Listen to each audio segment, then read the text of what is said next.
Yeah, you can start. I think the drill we're going to follow is that to deliver a speech, I'll give whatever feedback I have as like a potential judge or whatever, and everybody can learn from both the feedback and the presentation. Okay, perfect. So I'll start with the turncoat speech, right? Right. Okay.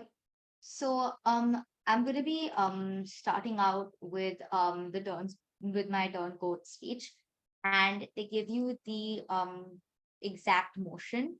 I'll just get that out once again.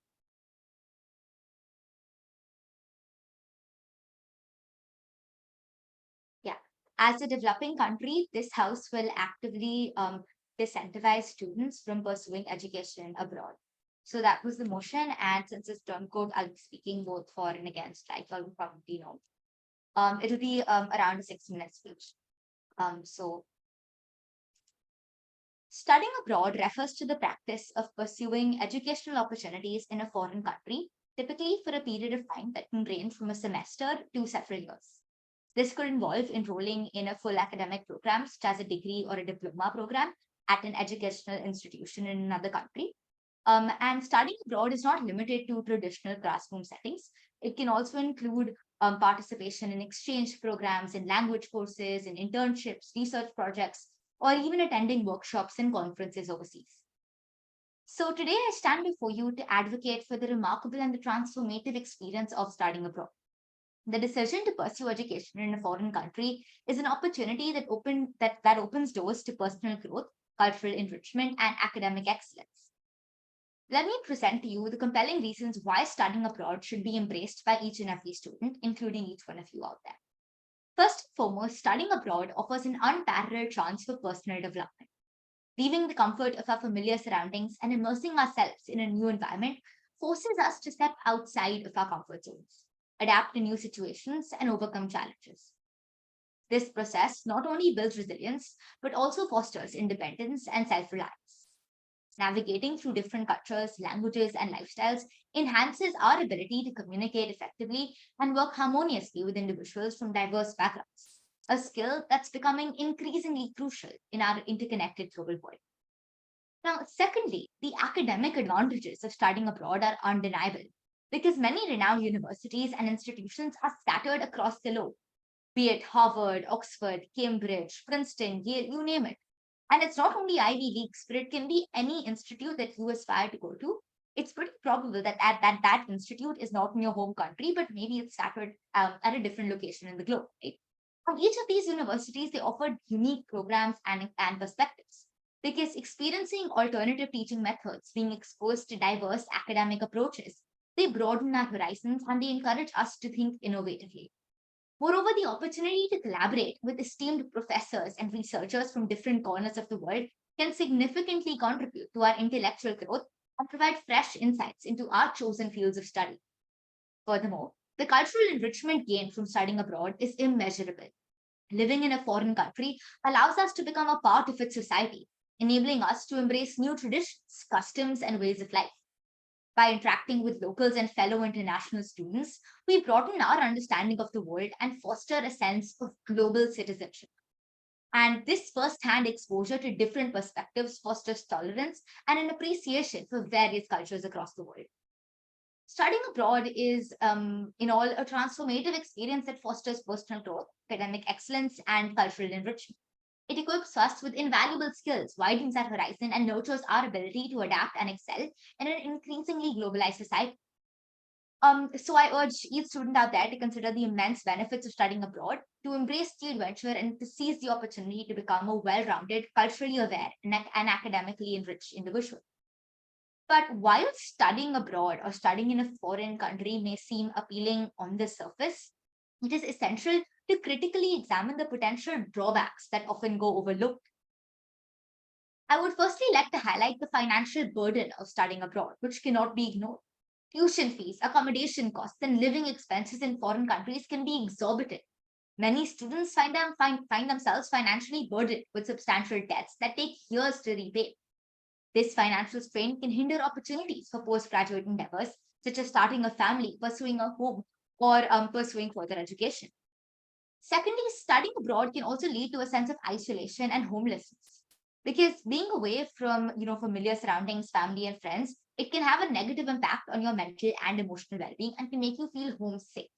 The challenges of adapting to a new culture, a new language, and the social isolation that you experience can contribute to feelings of loneliness, stress, and can potentially also affect your academic performance and your overall happiness. Mental health is of utmost importance in today's world, and this is a very important aspect that I've highlighted. Moreover, the notion of academic excellence tied exclusively to studying abroad is a misconception. While foreign universities may offer unique programs and approaches, it's important to recognize that high quality education can be found in one's home country as well. The belief that studying abroad guarantees superior academic outcomes can undermine the accomplishments and the potential of institutions in one's own nation. Additionally, and a very, very important point is that studying abroad can often result in a brain drain phenomenon, where talented individuals leave their home countries to pursue education and career opportunities elsewhere. This can have adverse effects on the development and the progress of a nation, as it may lead to a loss of skilled professionals and hinder the growth of local industries. When you think of Indians abroad, you think of names like Satya Nadella, Sundar Pichai, and many others. But these are all people of Indian origin who managed to reach the top of international organizations. According to reports, close to 9 lakh Indians have given up their citizenship since 2015. And not just working professionals, but even talented students are migrating abroad for studies.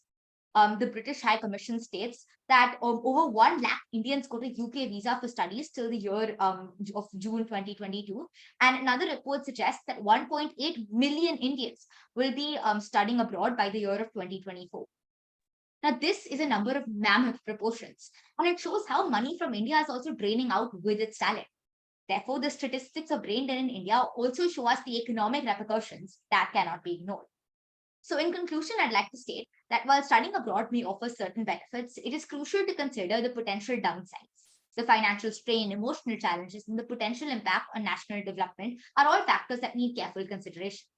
As we weigh the pros and cons of studying abroad, let us also recognize and value the opportunities available within our own borders and work towards creating a thriving educational environment at home. Thank you.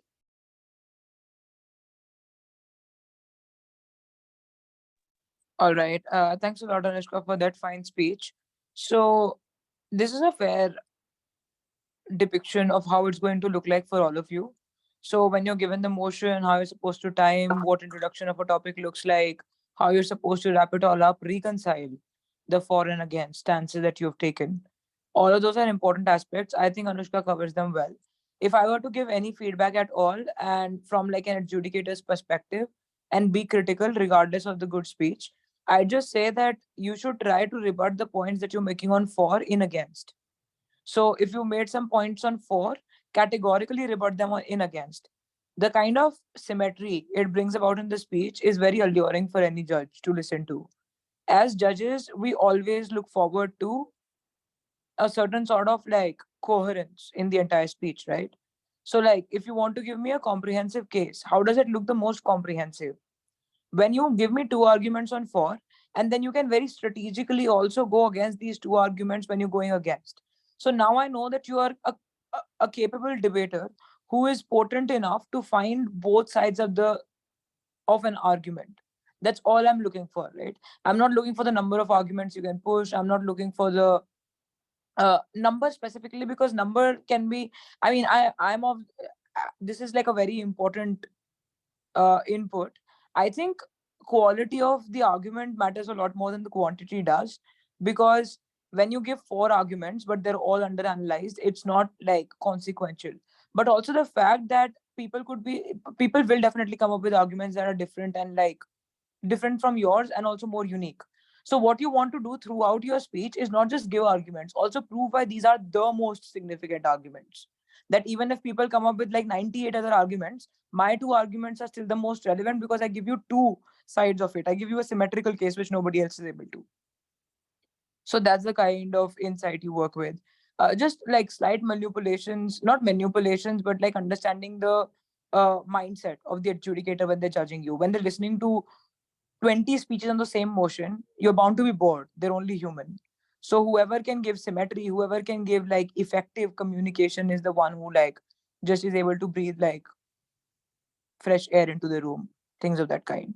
Otherwise, it was nice. It was flag posted. It was strategic in the sense that you weren't going from one argument to the other without having analyzed the first one. So those are things that you should probably just like borrow from Anushka's speech and use in yours. It's important. Strategy is as important as the quality of your arguments is, guys. You really adversely suffer if you don't focus on strategy so much. So yeah, thanks for that, Anushka. Now, because there was a slight change of plans and Kaushiki couldn't make it to this particular session, I have been told that there are teams, or like Anushka is also supposed to deliver WSDC speeches. No, no, not Anushka. Actually, there was supposed to be two 1v1 debates in the format of UGC, like first proposition and then opposition lead, just the first speakers, and there will be Yeah, so judges. we have two debates, one versus one. So I have been told to just announce team one and team one will come up. So who's in the first team? I was told that I am the judge for the first debate. You can be the judge. Who are the speakers for the first debate? Like, Can you guys raise your hand or like unmute and tell?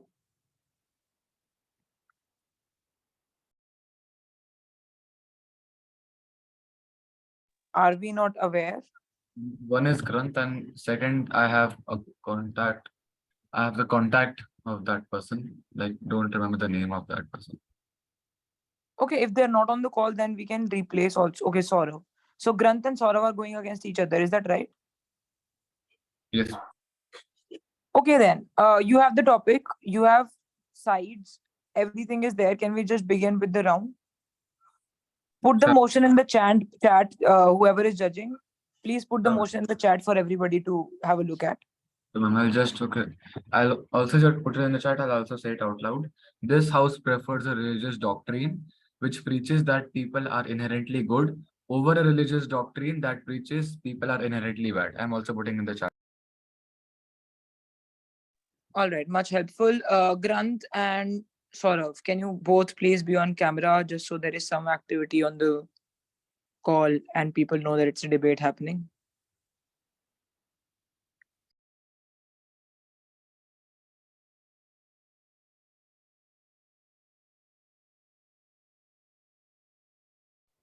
Just a sec, ma'am.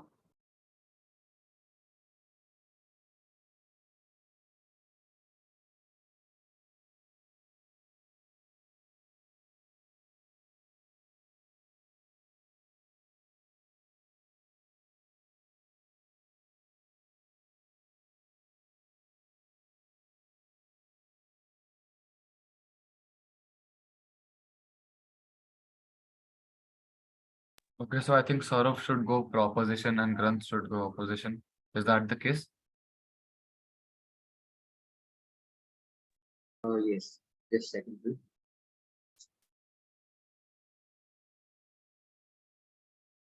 Am I visible? Yes, you are. And please time yourself. I won't be able to time. You guys are delivering 6 minute long speeches, both of you, right? Ma'am, 3 minute long speeches. There were two. Ma'am, around 3 minutes. 3 minutes. All right, three works. Cool, cool. And ma'am, yeah, ma'am, first of all, I just want to say something that ma'am, I'm not fully prepared because ma'am, there are literally, ma'am, there's a lot of work to do. But ma'am, literally, ma'am, okay, ma'am, I will from now on, I will like a little bit prepared. But ma'am, I just want to give my best. That's all. That's perfectly all right. We're just like, this is a demonstration, so nobody's marking you or judging you for this. It's perfectly all right. Thanks for doing this.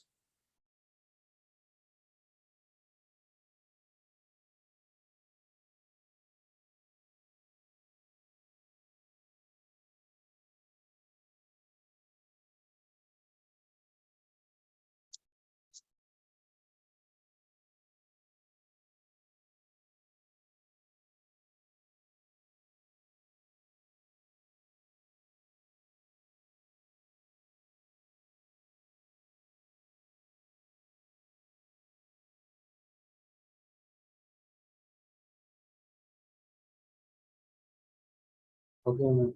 Shall I start? Yes, yep. Hello. There is no hello. Yes, you can start. Okay.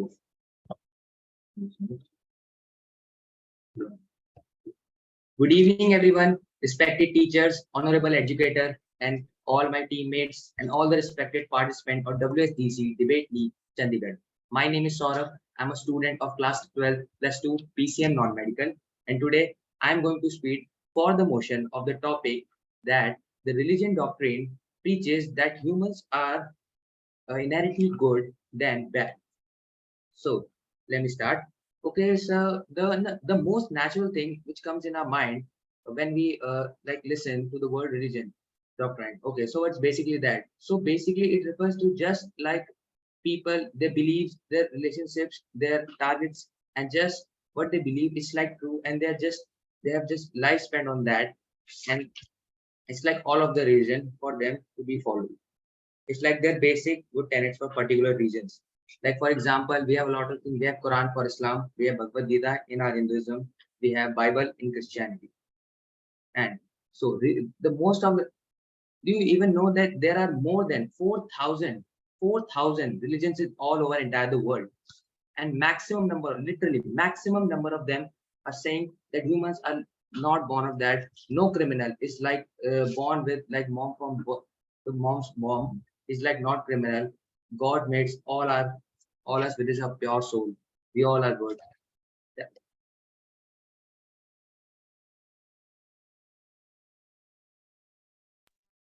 I'm not able to hear you, sir.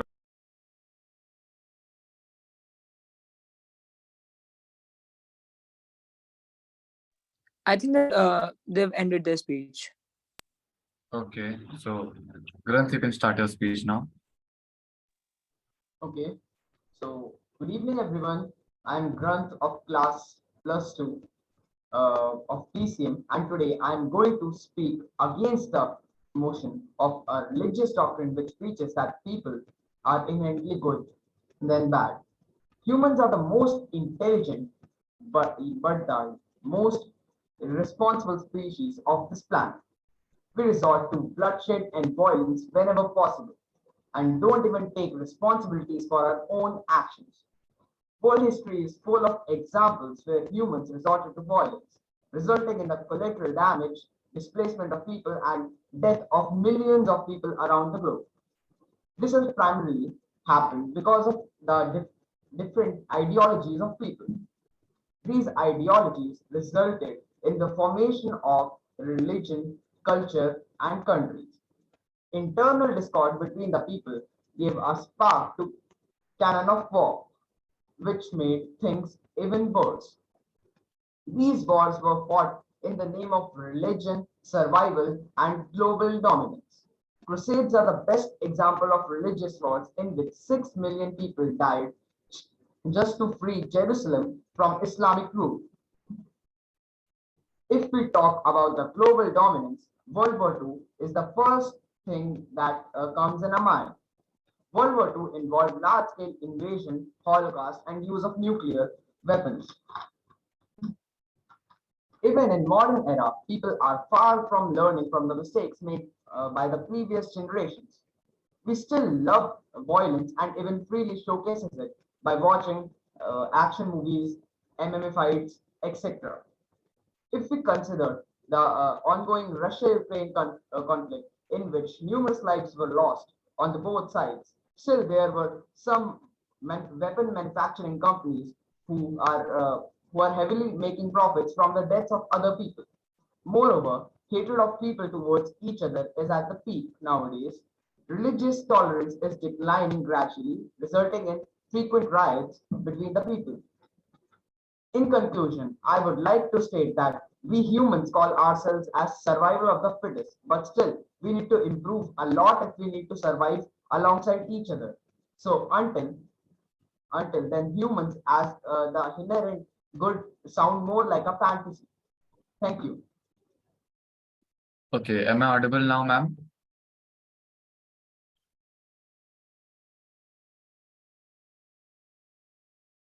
Yes, you are. Are you ready with your verdict? Yes, ma'am, I'm ready with my verdict. So first of all, I'll announce my verdict and then I'll give the OA. So OA, who does not know, OA means oral adjudication, which means I'll just give the justification for why a person won. and what are my feedbacks for the debate. So the stance is that side opposition wins this debate. And why is that? Because see, what I found common from both of the sides is that definitions were not very clear. Because see, opposition came and they actually didn't understand the motion clearly. They are saying they are just debating whether religion is good or not. That's not the motion. Motion is whether a religious doctrine which preaches that people are inherently good, or whether a religious doctrine which preaches that people are inherently bad. Which of these two are better? They're just debating is religion better or good or not. They are saying that cultural differences leads to conflict. So how am I going to judge them if they have not correctly understood the motion? And secondly, side proposition's definition. Their definition was correct, but it was the only thing in the debate. They didn't give me any arguments. And secondly, you know, if I am correct, so side proposition used some facts in his definition. So I think, like he said something, did you know, or something like that, and he just mentioned like 4,000 religions over the world. Like, we generally don't include facts and definitions. We just, like, kind of say come out and say, okay, this is the agenda for side proposition or opposition, or whatever this is. So, and this is the message we're going to convey throughout the debate, and this is what you should expect from us. And secondly, I would say that definitions, you should not take the word literally. Definitions, you should, like, you're defining words. Okay, let's say this is a pretty complicated motion where you have to define what is a religious doctrine and what is preaching. Okay, that's fine. But moreover to that, you also have to actually, uh, set out the agenda and actually define the terms in context of your side. They're just defining in general things.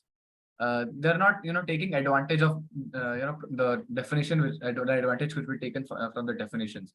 So let's say I am a prop speaker one. I define my arguments in such a way that it benefits my upcoming speakers, and it benefits my cases arguments as well. So that will be more or less beneficial only. So yeah, this was the way. All right. Ananya will take you in a second if there is a question. I have some additional feedback. Thanks for your OA, Manit. So basically, I'm not going to give a winning side because that's not what this particular demo was for. That can happen in the qualifiers, winning and losing. My feedback is this: when you're doing the WSDC format and when you're debating in it, first of all, be very careful about understanding the motion, right? So that I think I largely agree with. So look at the terms in the motion very carefully. What are they trying to say? What is this debate about? How can I remain relevant in this particular debate? But secondly, when you're running arguments, don't assume that the judge will buy them even if you don't give them enough of an analysis. You need to give very meaningful analysis for the judge to buy any argument of yours. So if you're saying people are inherently bad because wars happen and because man-made activities are literally just drowning Earth and like taking away all from it in terms of natural resources and like well-being of the planet in general, etc. Sure, there are ways of saying that look, humanity sucks, but the problem with that is that you're also sidelining a lot of other things which proves that humanity has actually been good for the planet, for the flora, fauna, all those things. So there are both ways of looking at what humanity has and has not done for the world. In which case, when you're going ahead and talking about these things or analyzing these things, you don't just need to say that, oh, humanity is good or bad inherently, or just give examples. You also need to compare it to what the other side is saying. So this is called weighing in debates. Weighing is extremely important. Like, this is what I'm saying, this is what they're saying, and both of us might have valid claims to some extent, but my claim is still like more agreeable than the other side's for so and so reasons. So I think that kind of a comparative and engagement with the other side is slightly amiss, not completely missing, but Hello, slightly amiss. Please work on that. hello. Somebody's trying to interrupt. That's not how it should work. Okay, ma'am. Raise your hands Ma'am, I and think I will acknowledge. Raise your hands if there are questions and I'll acknowledge before we move on to the next round of one versus one. Manit, yes. okay, ma'am. I think Saurav messaged me by saying that he has had a network issue and he would like to continue his speech. Oh, all right. We can't let that happen now though, because opposition has already delivered their case. So it's okay, you can do it in the qualifiers maybe. I don't know how to resolve this. Also because we need to give the second team the chance in the remaining time that we have. I'm sorry about this, Saurav, but it's fine. This was only a demo. Mehak, is there a question? Mm, Yes, ma'am. Actually, I was asking that right now when I read a comment, it was that the Barbie topic was for TC and WSDC for as well. Is it true or false? Can you please explain? Like, tell me. You can confirm. Can you please confirm the topic for TC? Our TC demo has already happened, right? So TC demo has already happened. We'll move on to the second team. Who are the people in the second team now? The second pair going against each other. Who are the two people? It's Arshia and And it's me. yeah. Who is against you, Arshia? It's Samriddhi. Did you say Samriddhi? Yeah. Samriddhi. All right. So Arshia and Samriddhi are going. What is your motion? What did Kaushik tell you? That this house believes that social media is a great tool for dispersing mental health advice. Okay, we'll work on that. I'm Just I'm sorry yeah. to interrupt, but I think there is a miscommunication or a misunderstanding. The topic I got was mobile phones have done more harm than good. Oh no. So how do we fix this now? Samriddhi, you have an easier topic. So Arshia, would you be okay doing an impromptu speech on this topic? Yeah, it would be fairly fine if you could repeat the topic once again. Yeah, mobile phones should be banned in school. Is that right, Samriddhi? No, ma'am, it's actually mobile phones have done more harm than good. Done more harm, all right. Okay. Sure. You can take 2 minutes because it's very, very short notice. And there was some miscommunication apparently. And then we'll start. Meanwhile, are there any questions in general before? Okay, we have some hands raised. Just a second. No, we don't. Yes. Any questions? Ananya, yes. Final round of WSDC. The round will be two emotional centered. I'm sorry, but the voice is very distant. I can't make out what you're saying. Nope, nope, good. Sahaj, what's your question meanwhile? Ma'am, when we are debating in the WSDC format, it was said that every individual speaker gets to speak for 6 minutes. So my doubt is that do we have to does an individual have to speak for the complete 6 minutes, or the speech could be like for 5 minutes or something? Okay, so your speech could be shorter than the specified duration. It can't be go beyond that. For obvious reasons, you will be muted or not listen. The adjudicator will not listen to you after 620 mark.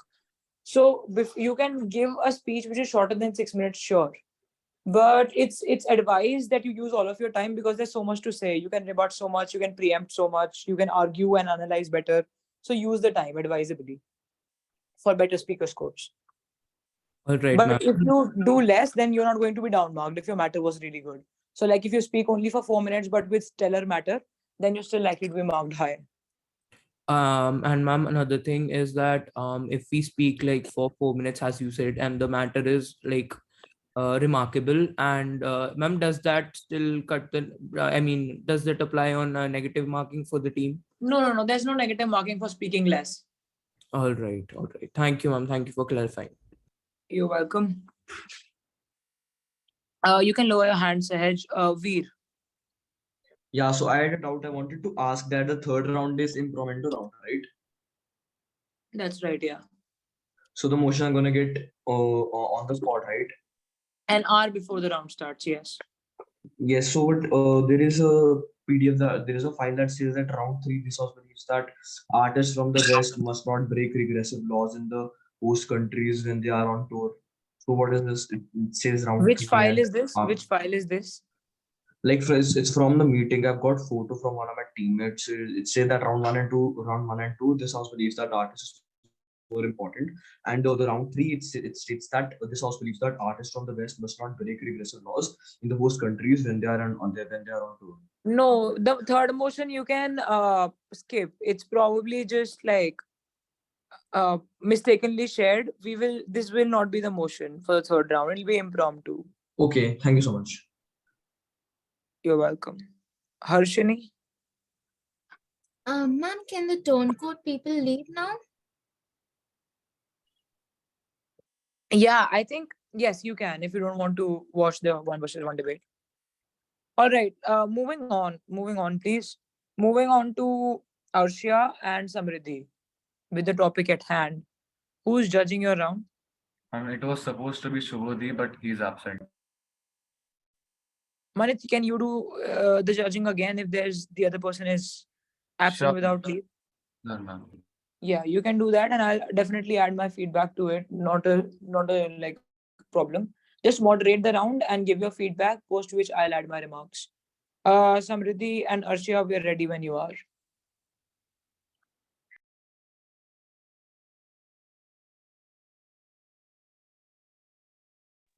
Okay, so Samriddhi, you are the prop speaker, right? Yeah, I'm from the proposition.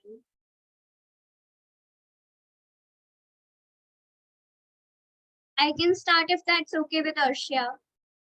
Yeah, definitely go ahead. I will manage it. Greetings of the day, respected educators, worthy opponent, and the audience. My name is Samriddhi, and today I will be speaking in the favor of the motion that is, mobile phones have done more harm than good. We are living in an era where capturing moments using our phones is important than spending that actual moment with the person who is beside us. We are totally dependent on our mobile phones for basic tasks like reading books, playing games, and whatnot. This not only slows our growth, but also it is very harmful for our health. These extremely hazardous radiations emitting from the screens of the devices are affecting our brain, nerves, our eyesight. Studies have also shown that excessive cell phone usage is known to result in musculoskeletal disorders such as tendonitis and first carpal metacarpal arthritis in the forearm and thumb, computer vision syndrome, etc. We also rarely see children playing outside like in the old times, which is very important for their physical as well as mental growth. Studies have also proven that teens who spend much of their time with their cell phones are more prone to stress, anxiety, sleep loss, lack of concentration, short temper, and much more.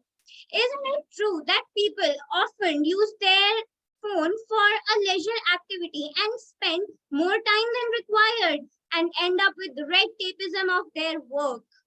In recent times, we all must have also heard about various new mobile scams across the globe. They create a lot of stress and fuss in our daily lives, don't we all agree? Children also tend to grow up faster than their age due to an easy access to mobile phones. Various social media apps or uploads tend to influence them and make them something they are not. People these days, instead of having a real friend, believe that mobile phones are their best friends due to lack of communication with each other. Or they tend to make a friend online and often get caught up in some scams or scandals. Why? Why is this happening these days so frequently? It's because they are so much dependent on their phones that they have lost the ability to communicate and connect with each other. They're always isolated with their phones. Even when a group of people are sitting in one room, most of them tend to communicate with their phones only. Don't we all feel that family time these days has also vanished? It's because even when a family is sitting together, they are trapped in their own world of a glass screen. Parents, kids, siblings, they don't have that same kind of bond that our parents had with their parents or relatives at that time. The society is now changing and for worse. With time ticking so fast, I would now like to conclude by saying people are the prisoners of their phones and therefore they are called cell phones. I believe it's high time we all see and analyze it for ourselves that mobile phones have done more harm than good. Thank you so much. Have a wonderful day.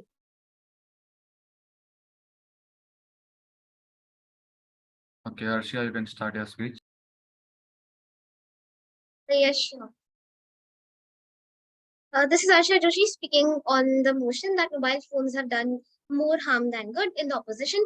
Raising the first point, I think that mobile phones they have made the world like a global village, and as the proposition has stated that it slows down our growth. On the contrary, I believe that mobile phones have given us a more cognitive ability and expanded not only by using our own self intelligence but also by adding it on from other sides.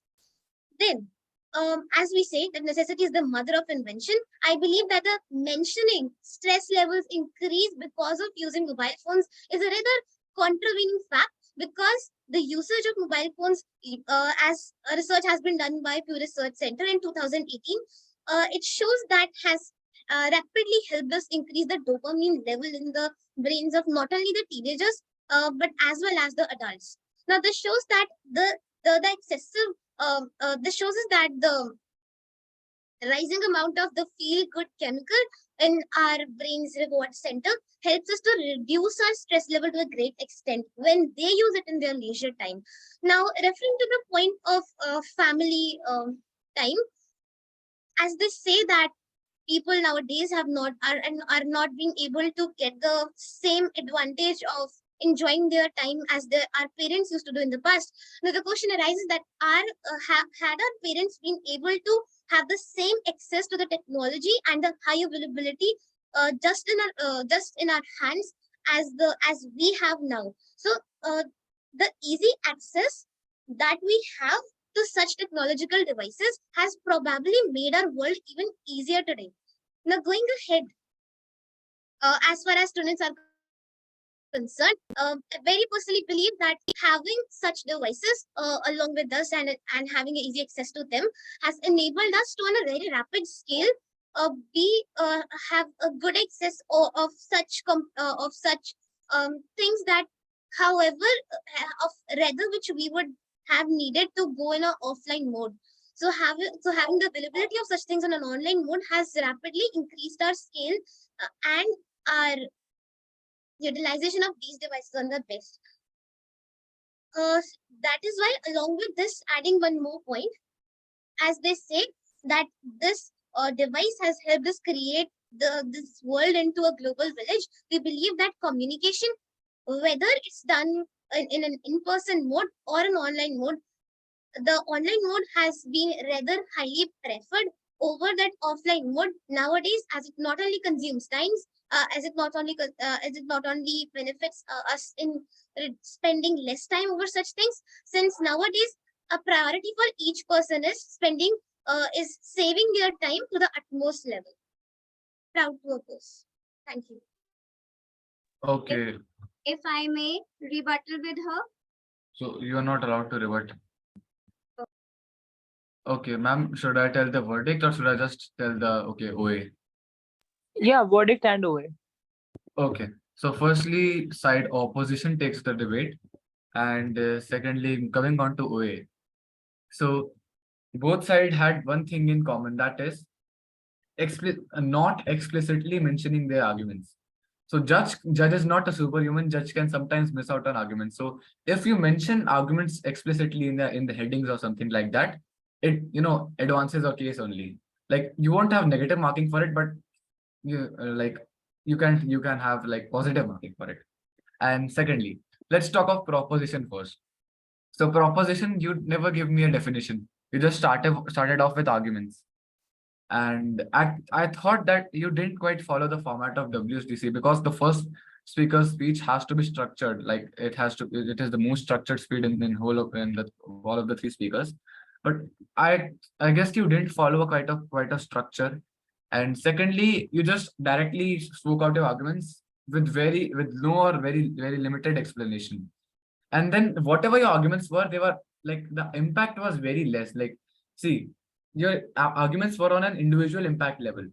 If I am a judge, I will see which side has more impact. So if you have like higher impact, like let's say example, the world is going to die or something like that. I'm just taking an example. So that will influence me because okay, this side has more impact and this side has less impact. So even if you make explain a lot of arguments or something like that, which side has more arguments and explains it well, wins the debate. And okay, let's come to the opposition. So same case, direct arguments were there, but explanation was there. Not at a required level, but still explanation was there because it was impromptu on just 5 minutes of preparation. So yeah, I can expect that. And secondly, rebuttals was there, and rebuttal was very good, as far as I feel so. And see, if you're trying to prove your point, you said once that explanation, you're saying a study shows that, you mentioned that. So this does not, I mean, work in the case of, like, justifying an argument. You can give examples. See, what happens is that first I give the heading of the argument, then I explain it, and then I give the example in real life. So, okay, so I am telling, okay, this actually happens in real life. I'm not making up a made up story. So, but you can't do the opposite way. You can't prove an argument by giving an example. And you give a little bit more analysis than Rob. So that is why I think you take the debate.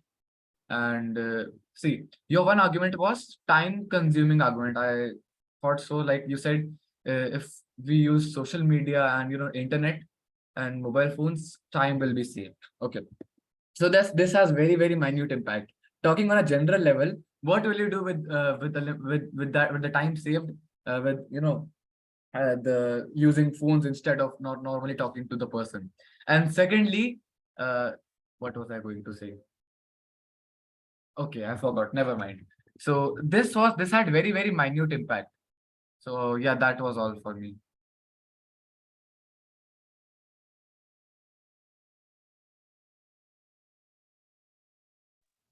All right. I just have one additional feedback which I think might help everybody. There's something called exclusivity in debates. Now, you might or might not want to use this. It's not like compulsory. I'm only giving you additional feedback because this is the senior category, so mature enough to understand it. Exclusivity means something that's happening only on your side of the house and not on somebody else's. For example, usage of mobile is a time consuming activity. Sure, true, nobody can deny that. But it's not an exclusive harm on the other side that you're trying to push. Because on your side also, there are a lot of other activities that are time consuming, which means that this idea of wastage of time is not tied to only this idea of using the mobile phone, which is why it's not an exclusive harm. If you want to say that there is a harm that occurs in this debate, and if you want to say that the harm occurs on their side, then you should also be able to prove why it does not occur on your side. Do you get it? So the way to explain this is to say that, look, sure, a lot of things waste your time, but the thing that consumes a lot of your time, just immerses you in itself, is the mobile phone, because the reels, because of all the social media fad, and because of how social media itself is organized to just like uh consume you in its entirety. So the thing is that if you're able to prove why this idea of consumption of time is, although general, but very specific to the usage of mobile, only then will I buy your argument. So try to develop exclusivity of harm. When you're saying the harm occurs on their side, also tell me why it's not occurring on your side. When you're saying that there is a benefit that you are able to get on your side, also prove why this benefit cannot be co-opted or used by the other side in any sense of the word, or why this benefit can only happen on your side of the house. I hope that makes sense. It's a slightly advanced criticism of how you're supposed to debate, but if it helps anybody, it'll be worth the time. So otherwise, if you don't understand, it's fine. I mean, I see that a lot of you are just starting out with WSDC format. It's fine. You can just completely sidestep this input. So I think with this, we're pretty much on time. We have 4 minutes to go, in which I'd like to take questions, post which we call it a day.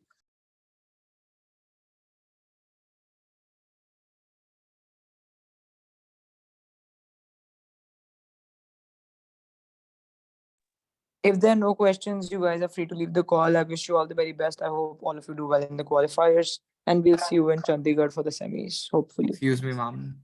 Yep. There was a certain structure which was mentioned by the adjudicator in his OA. So as to what defined structure was he actually referring to? Shall I? So, no. Okay, we can't give each other inputs because you're all participants. So, allow me to do that as the trainer. So, structure basically is see, everybody has their own structure, right? But mostly the structure of an argument should ideally be the assertion, the claim that you're making. For example, mobile phones are time consuming. This is my claim. Anybody could make a claim because it doesn't have to be backed. But after making the claim, you need analysis, which is the explanation for why the claim is valid. And after that, there is an example proving why your analysis is valid. So, claim, analysis, example. That's the structure of an argument. Do you understand?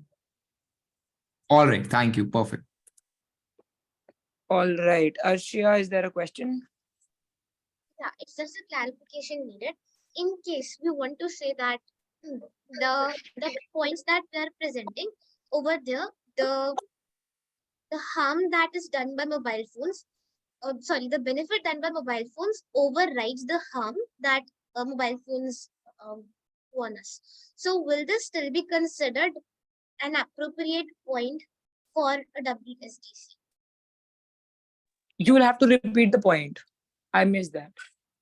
Right. So if in case we want to state it in this way, that the benefits which are done by usage of mobile phones override the harms done by mobile phones, so would it be an appropriate point? Yes, definitely. That's called harms versus benefits analysis. So if you're able to prove that the harms outweigh the benefits, then you're able to ban or regret something. If you are able to prove that benefits are more than the harms, then you're able to support the existence of something. That's right. Right. So if in case, wouldn't this point be taken into consideration that by saying that, yes, they do some harm, but they do more benefit, aren't we actually negating our points in a way? If this is the case, I just want some To clarity. some extent, yes. But then your benefit has to be like the harm has to be big enough, the intensity has to be proven, which in and of itself requires a lot of analysis. Do you get it? So Right. the enormity of the harm requires analysis. You can't just say that, oh, this harm is more grave than the benefit that is posited. You also need to tell me why the harm is grave. What's the intensity? Is it impacting a lot of people, or is it impacting very few people but with huge uh, intensity, long-term implications? Why are you calling it a big harm? That needs to be mechanized then. Understood. Understood, sir. Thanks a lot. Right. Pratik. Yes, ma'am. Can you hear me? Yep. Ma'am, it's not much of a question, but is a webcam necessary for qualifiers or Oh, any it's online? mandatory. I can't emphasize this enough. You're going to be downmarked badly if you're not on camera because manner has weightage in your evaluation. Okay, ma'am. So you need a camera. Yeah. Thank you. You're welcome. Manit, is there a question? Yes, ma'am. A kind of a question like related to this motion. Can we say this thing like side proposition can say like to the time consuming argument? Okay, so the basic nature of a human being is to procrastinate. So even if there are mobile phones or not, if the person will procrastinate, and mobile phones are just an excuse. Yeah, got it. So that's what I'm saying, right? You can run this argument to mitigate the harm. This is called mitigation in debates, where you say, okay, harm exists. Mobile phone distracts you, granted. But won't other things distract you as well? Is doing away with mobile phones enough to make your life more productive? That kind of a questioning you can do. That's why I'm saying you are able to ask this question because they couldn't prove exclusivity. If somebody proves exclusivity, then I mean I could say that look, mobile phones are the primary reason or chief reason for why people have become procrastinators. Everything else you can resist. Like you like to go play tennis, but you can't be on like on the tennis court all the time because it has certain charges. You have to have the membership of fancy complexes, sports complexes, which you can't always afford. Mobile phone is so accessible all the time. That's why the procrastination that occurs from mobile phone is like way more uh like it's more impactful in the sense that it takes a lot of your time as compared to liking tennis or liking any other activity that you'd like to immerse yourself in. So I can then bank on this idea of accessibility of the mobile phone and how proximate it is to you. Do you understand? Yes, ma'am. And ma'am, one more thing.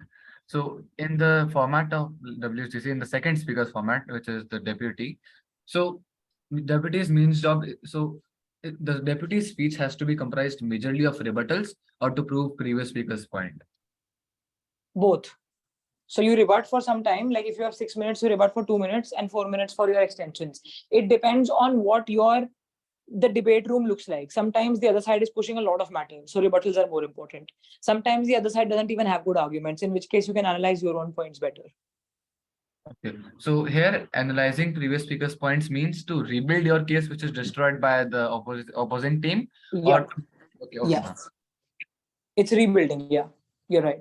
So deputy speeches have two dual tasks, right? Like it's rebutting and rebuilding. 2 hours. Cool. Sahil. Sahil, is there a question? Yes, ma'am. I wanted to ask if, like, the first and second speaker of the opposition, are they going to add on some points, or are they just going to counter the points that the first and second speaker of the proposition have made? The second speaker adds new points. 2. Okay, and what about the first speaker? First speaker definitely brings in arguments and sets up the debate. The third speaker doesn't add new points. Everybody else does.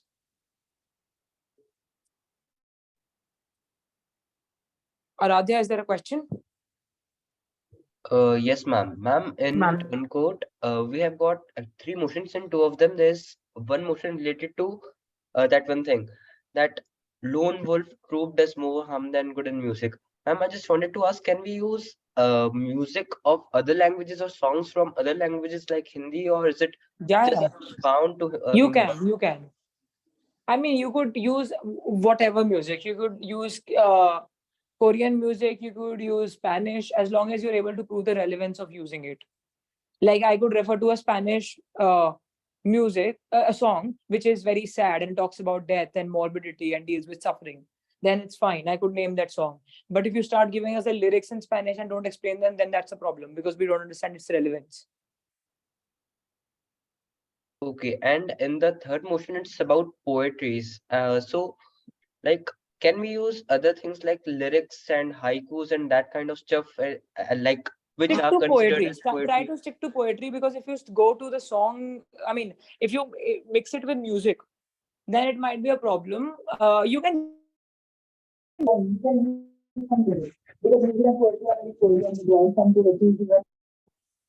used for music by artists, but try to not make it all about songs. Try to make it mostly about poetry, because the other side can like target you on this for not using poetry and using music more. Got it? Yes, ma'am. Thank you, ma'am. Cool. Can we call it a day now, guys? I think so. I don't see any other questions. All right, all the best in which case. Thank you for dealing with me today. I'm sorry Kaushiki couldn't make it. Bye. You have a good evening.